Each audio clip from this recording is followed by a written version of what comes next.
Iniulat na ang mga atleta mula sa mas mayayamang rehiyon ay mas magandang access sa training facility at equipment kumpara sa mga atleta mula sa probinsya. Meron na mga aligasyon ng kawalan ng transparency sa paggastos pondo para sa mga laro. No. Asan Nako. Sa Iniulat na ang mga atleta mula sa mas mayayamang rehiyon ay mas magandang access sa training facilities at equipment kumpara sa mga atleta mula sa probinsya. Meron na mga aligasyon ng kawalan ng transparency sa paggastos ng pondo para sa laro. Dahil dito, marami ang nananawagan sa Philippine Sports Commission na magsagawa ng masusing pagsusuri sa sistema at proseso ng Batang Pinoy Games. Ang layunin ay mapabuti ang kalidad ng kompetisyon, masiguro ng pantay na oportunidad para sa lahat ng atleta, at higit sa lahat, protektahan ng mga kapakanan ng mga batang kalahok. May mga pananawagan din para sa mas mahigpit na monitorong na paggamit ng pondo. Bro, I don't know if it's Pogo or Pogo.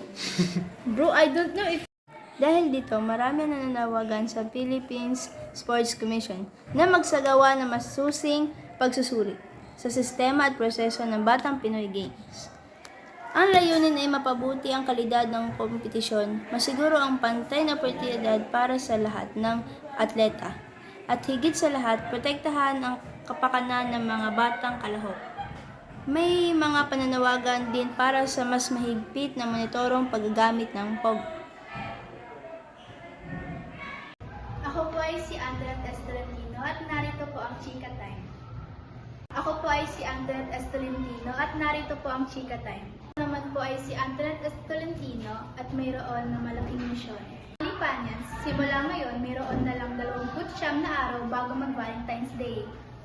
Mga issue patungkol sa Batang Pinoy Games. Sorry. Wait! Pwede like cut. Okay, sure. So, ito.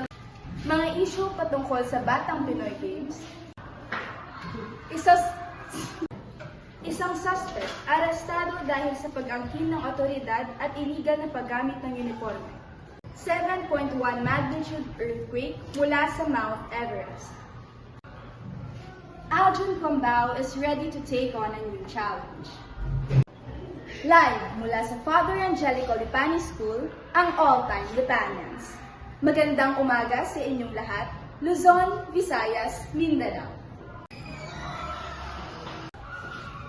Live mula sa Father Angelico Lipani School, ang all-time Lipanians. Magandang umaga sa inyong lahat, Luzon, Visayas, at Mindanao. Sa ating pangunahing balita ngayong umaga, tatalakayin natin ang ating panawagan para sa pagbabago sa Batang Pinoy Games. Isang mahalagang usapin po ito na dapat nating bigyang pansin. Ang pagpapaunlad ng ating mga kabataan sa larangan ng sports ay hindi lamang pagunlad ng kanilang kakayanan, kung pati na rin ang pag-unlad ng kanilang karakter at pagkatao. Abangan po natin ang susunod na Abangan po natin ang susunod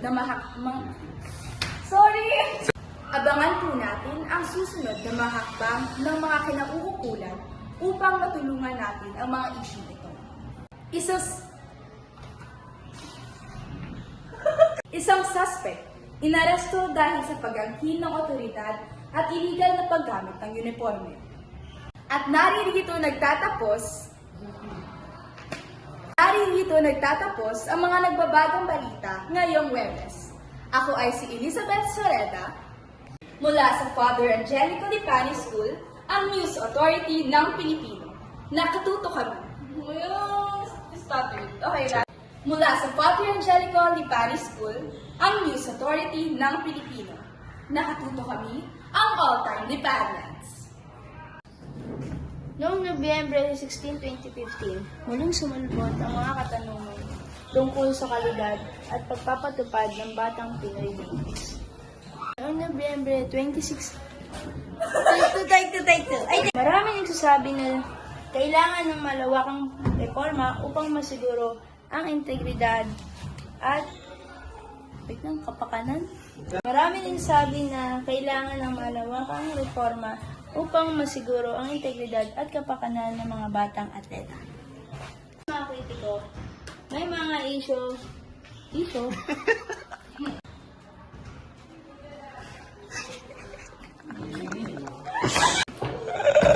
Sige, boss. Okay, 3, 2, Ayon sa mga kritiko, may mga issues sa Ayon sa mga kritiko, may mga issues sa pagkakapantay-pantay na oportunidad para sa mga atleta.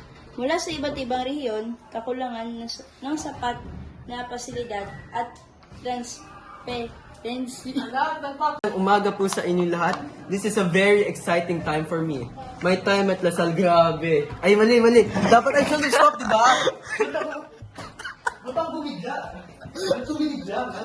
Okay lang yan, man. Go. Magandang umaga po sa inyong lahat. This is a very, very exciting time for me. My time at Lasal. Ano ba? Magandang umaga sa inyong lahat. This is a very exciting time for me. My time at Lasal, pre. Grabe. The memories of winning season 86 with my teammates. The support from the Green Archer family. But I think it's time for me to have a new challenge. I'm ready to give it my all. Thank you. It's a very tough decision for me. But my team and my family supported me. The KBL is a great opportunity for growth. And gustong kong i-pursue yun. I'm pretty aware of Goyang's team standing, but that does not make me intimidated. To be fair, this is a good opportunity for me to use my skills and experience to help them learn and become better. So, kaya sama-sama tayo. Pretty aware of Goyang's team standing, but that does not make me intimidated. I actually want to join the team with a clear goal in mind, to use my skills and experience to help them improve. Kaya sama-sama tayo, everybody. Siyempre to win and to help my team improve. Sa akin, mahirap. Dahil... mahirap. Dahil yung anak ko nawala, tapos ako nabuhay. Nawala, nasira lahat ng gamit namin, bahay. Di ko na alam kung paano tataguyod ulit. Okay, sa akin, mahirap. Dahil nawala ang aking anak, nabuhay naman ako. Nabuhay naman ako, pero nawala. Sa akin, mahirap. Nabuhay naman ako, pero nawala ang aking anak. Nasira ang aking ari-arian at mga bahay.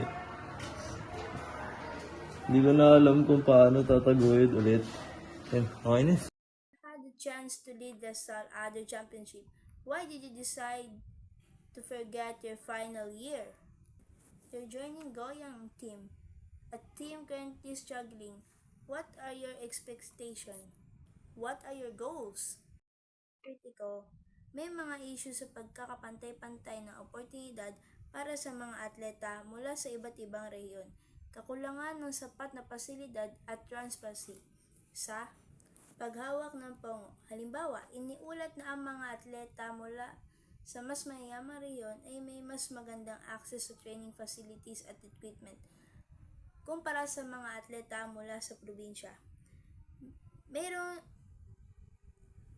ang mga aligasyon ng kawalan ng transparency sa paggastos ng pongo para sa mga laro.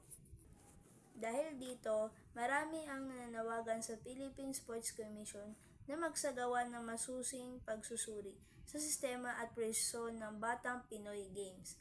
Ang layunin ay mapabuti ang kalidad ng kompetisyon, masiguro ang pantay na oportunidad para sa lahat ng atleta, at higit sa lahat, protektahan ang kapakanan ng mga batang kalahok. May mga pananawagan din para sa mas mahigpit na monitoring paggamit ng pongo.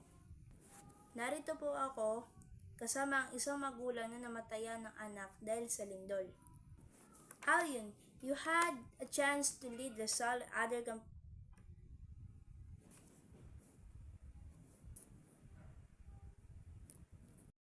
Nicole Sibrioso, parating naglilingkod.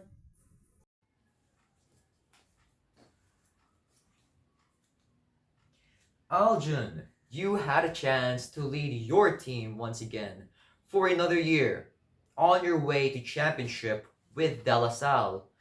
What changed your mind to forget your final year?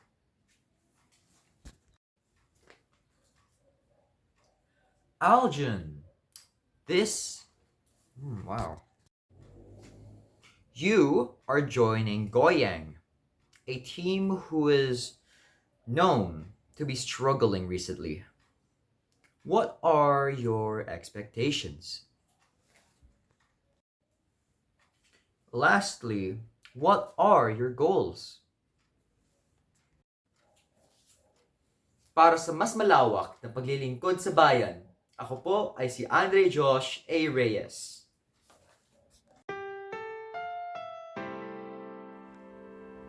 Ang programang ito ay rated SPG. Striktong patnubay at gabay ng magulang ang kailangan. May maaaring maselang tema, lengguwahe, karahasan, sexual, horror o droga na hindi angkop sa mga bata.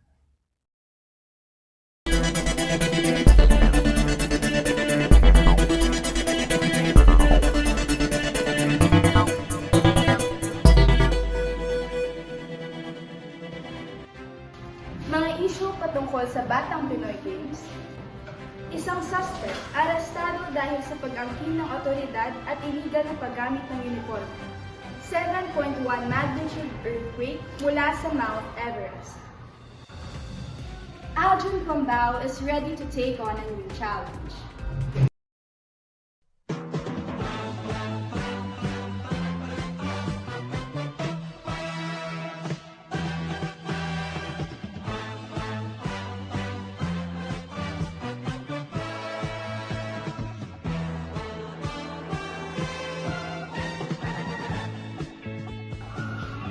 Live mula sa Father Angelico Lipani School, ang all-time Lipanians. Magandang umaga sa inyong lahat, Luzon, Visayas at Mindanao.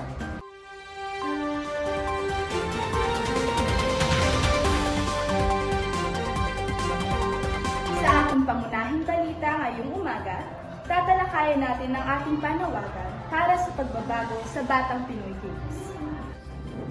Noong Nobyembre 16, 2015, muling sumulpot ang mga katanungan tungkol sa kalidad at pagpapatupad ng Batang Pinoy Games. Ayon sa mga kritiko, may mga issue sa pagkakapantay-pantay na oportunidad para sa mga atleta. Mula sa iba't ibang rehiyon, kakulangan ng sapat na pasilidad. Halimbawa, iniulat na ang mga atleta mula sa mas mayamang rehiyon ay may mas magandang access to training facilities at equipment kumpara sa mga atleta mula sa probinsya. Mayroon ang mga aligasyon ng kawalan ng transparency sa paggastos ng pongo para sa mga laro. Narito ang isang magulang na nag-aalala na nais magbigay ng kanyang opinyon patungkol sa Batang Pinoy Games. Nakakalungkot isipin na ang mga batang ito na dapat sana'y bigyan ng suporta ay nakakaranas ng ganitong mga problema. Kailangan ng mas maayos na sistema sa Batang Pinoy para masiguro na ma-assure ang kanilang kaligtasan at pagkakataon na tagumpay. Maraming salamat sa iyong mensahe. Muli, nagpapalik tayo kay Jaira Villoso. Dahil dito, marami ang nananawagan sa Philippine Sports Commission na magsagawa ng masusing pagsusuri sa sistema at presyon ng Batang Pinoy Games. Ang layunin ay mapabuti ang kalidad ng kompetisyon, masiguro ang pantay na oportunidad para sa lahat ng atleta, at higit sa lahat, protektahan ang kapakanan ng mga batang kalahok. May mga pananawagan din para sa mas mahigpit na monitoring paggamit ng pongo. Isang mahalagang usapin po ito na dapat nating bigyang pansin. Ang pagpapaunlad ng ating mga kabataan sa larangan ng sports ay hindi lamang pagunlad ng kanilang kakayanan, kung pati na rin ang pagunlad ng kanilang karakter at pagkatao. Abangan po natin ang susunod na mga hakbang ng mga kinauukulan upang matulungan natin ang mga issue ito.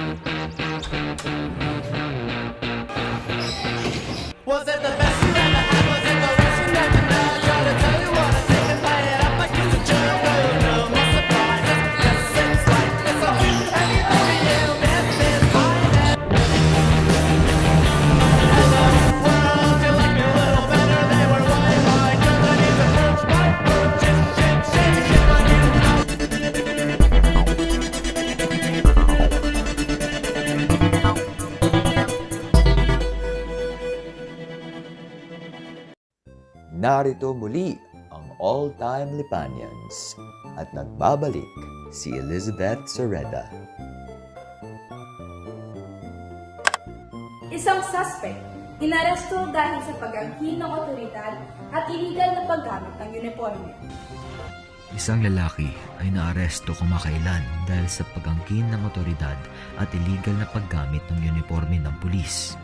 Ang insidente, ayon sa ulat ni Eva Kaitom noong Enero 14, 2025, ay nagdulot ng pag-aalala sa publiko. Ang pag-aangkin ng otoridad o usurpation of authority ay isang seryosong krimen. Ito ay tumutukoy sa paggamit ng kapangyarihan o posisyon na hindi naman sa iyo. Sa kasong ito, ang pagsusuot ng uniforme ng pulis ay nagpapahiwatig ng maling representasyon ng otoridad na maaaring magdulot ng kalituhan at panganib sa publiko. Ang ilegal na paggamit ng uniforme ng pulis ay isang paglabag sa batas. Bukod sa pagiging isang krimen, ito ay pagbababa ng kredibilidad ng mga tunay na otoridad at maaaring magdulot ng pagkakawala ng tiwala ng publiko sa mga institusyon. Ang pag-aresto sa sospek ay isang paalala sa kahalagahan ng pagsunod sa batas at paggalang sa mga otoridad. Ang mga ganitong krimen ay hindi dapat basta-basta baliwalain dahil maaari itong magdulot ng malaking pinsala sa lipunan. Ang investigasyon ay ipatuloy na isinasagawa para matiyak na maparusahan ang salarin ayon sa batas.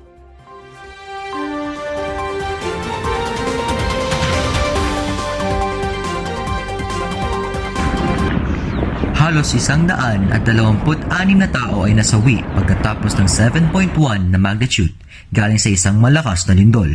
Tinamaan ang Tibet na malapit sa Nepalese border at iba't ibang parte na rin ng India tulad ng Bihar, Assam at West Bengal. Ang epicenter nito ay matatagpuan sa bansang Tingri, Shigatse City. Sinasabi na rin ng mga eksperto at seismologist na nagmula daw ang paggalaw ng lupa mula sa Mount Everest. At narito ang ating reporter, si Jaira Villoso, para maitanong isa sa mga tao na nakapag-evacuate at nabuhay pagkatapos ng malubhang lindol. Narito po ako kasama ang isang magulang na namatayan ng anak dahil sa lindol.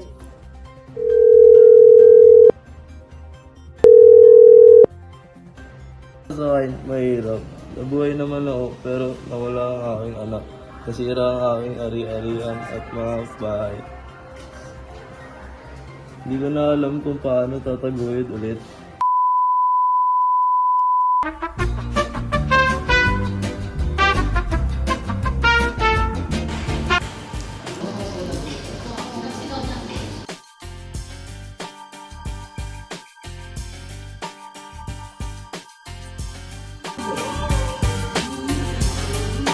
Chato, Jake! Lumabas tayo, kanina ba tapos yung klase?